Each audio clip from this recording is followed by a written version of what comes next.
Welcome to Back of House Business Innovation. My name is Deborah Fraser and I love helping businesses be successful and do that in a way that is different to what other businesses do. Now, today what I want to talk about is selling your business. Now, we all get into business because we're good at what we do, we love it. The intention ultimately sometime down this track, 5, 10, 15 years, to be able to sell that and retire somewhere in the Bahamas perhaps, or wherever you would like to choose. But is that really possible, and are you doing the right things now to make that happen? So today in the studio with me I have Jeremy O'Gorman from Transworld, who's going to help us explore that and just see what you really need to do to make that happen. So welcome, Jeremy, to the program. Great to have you here. Pleasure to be here. Excellent. So as I said, I've just been talking about, we all want to sell a business at some stage in the future, or maybe get an investor perhaps, can we just go and do that and say, yeah, here's my accounts, let's go for it? Is it that simple, or is there something we should be doing right now if we want to sell our business in, say, 2 years' time?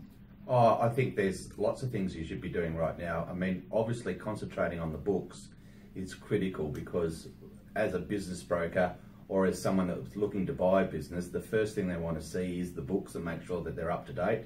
And books give a very complete picture of where the business is at, whether it's at a start, it's in a growth phase, or it's starting to peter out. So keeping the books up to date is critical for any future plans of selling the business. Okay, that's a very good point. And also, it's not just that really, is it? It can be up to date, but it really has to show you details that you want. So having a line that just says sales, that's not very helpful, is it? No. So what buyers are looking for, and what I look for when I'm going through books, is I want to see the cost of goods, the cost of maintaining your staff, what the rents are, what your sales are. There's lots of different factors that I need to be able to look at and to be able to see the complete picture. So just having a gross profit at the end of the day doesn't tell me the picture of what the underlying story is. Well, that's so true, because they say a picture tells 1,000 words, but actually profit and loss can tell you a hell of a lot as well. Absolutely, it does. For sure. Now tell me, obviously people come to see you to sell their business. Do you have any examples of where people haven't looked after their accounts and have come to you to sell, and what the impact of that was, what happened? Oh, absolutely. Probably about a month ago, a restaurant owner came and saw me, and he wanted to sell his business. He had a price in mind, and so I said, well, I need to see your books. So I had a look at the books for the last 2-3 years, and I can tell you right now there was gaping holes in a lot of their information, and so I couldn't put a price on it. I couldn't fairly advertise or sell that business under my brand name because I don't have a complete picture, and so I can't pass that on to someone else.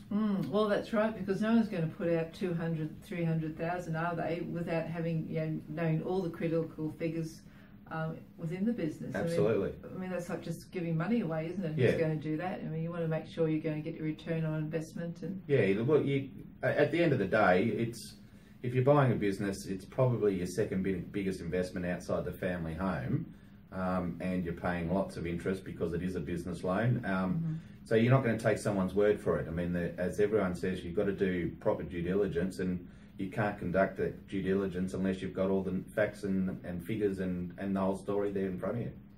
Yeah, absolutely. So yeah, that's very interesting. So are there any other tips that, anyone wanting to actually sell their business, say they want to sell it in 2 years' time, what would you tell them to do now in particular that will help them to sell their business? And you can say talk to the bookkeeper if you like, that's okay. Yeah, well, absolutely.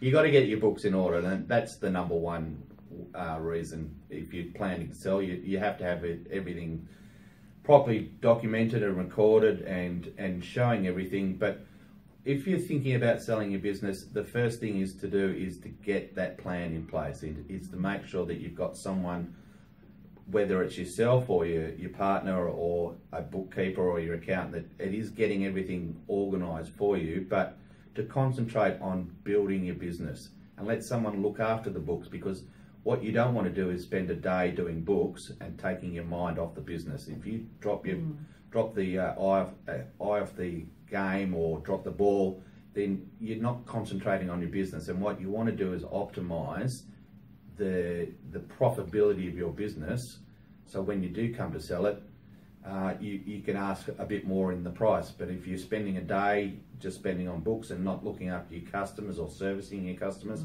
then that's a day that you're not earning revenue. Well, that's a very good point you make there, actually, because that's right, because you're busy focusing on the growth of the business. If you stop to concentrate on selling it and realise that you have to spend all this admin time, then business will fall off, and you're sort of scrambling to get it back up again, and then your account, it's a vicious circle, really, isn't it? Oh, absolutely. I mean, I take that back to examples of business people trying to sell their own businesses. They spend too many hours and too much effort and time worrying about selling their business, dealing with inquiries and dealing with this and dealing with that, and all of a sudden their business numbers start to drift off, and then 6 months down the track, when they finally get a buyer that's really interested, their numbers have dropped. Yeah, exactly.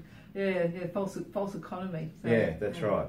Yeah, so very good points. Well, Jeremy, thank you so much for coming in today. It was very insightful to see what we need to do now if we want to sell a business at an ideal price in the future, whatever that may do. So thank you very much. Thanks for having me. And thank you everyone for joining us in this episode. We look forward to seeing you on the next one.